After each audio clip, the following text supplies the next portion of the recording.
হাসির বোমা।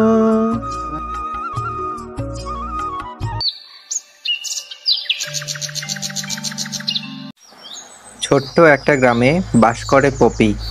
সে তার ভাইদের কাছেই বড় হয়েছে। তার দুই ভাইয়ের ছিল দুই বউ। একজনের নাম কণা, একজনের নাম মনা।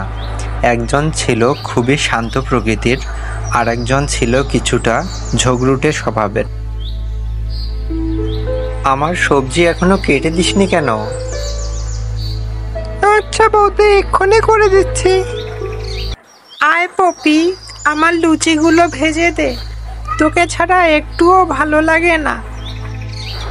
কেন রে, সব সময় শুধু ছোট বউয়ের পেছনে পেছনে ঘুরিস? আমি কি কিছু বুঝি না? বৌদি, আমি তো চেষ্টা করি দুজনকেই খুশি রাখার। আমি তো কাউকে কষ্ট দিতে চাই না, কিন্তু বড় বৌদি কেন যে আমাকে অপছন্দ করে।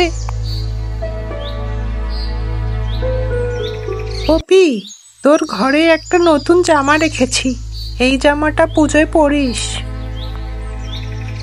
বাহ, তোকে তো এখন পরীর মতো লাগছে রে। বের হয়ে যা আমার বাড়ি থেকে, আমার বাড়িতে আর থাকবি না তুই।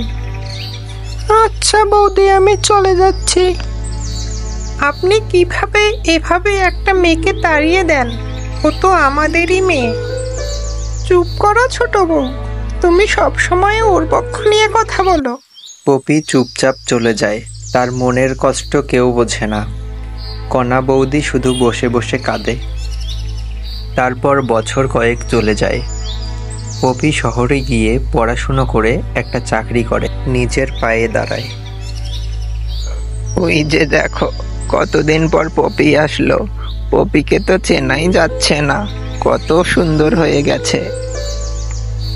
আমাকে ক্ষমা করে দিস বোন, আমি তোর সাথে অন্যায় করেছি, তোকে অনেক কষ্ট দিয়েছি। আমি কিছু মনে করিনি বৌদি, আপনি আমার মায়ের মতন, আমি সবকিছু ভুলে গেছি। এরপর থেকে তারা তিনজন অনেক ভালো সময় কাটায়। তাদের মধ্যে আর কোনো হিংসা বা রাগ থাকে না।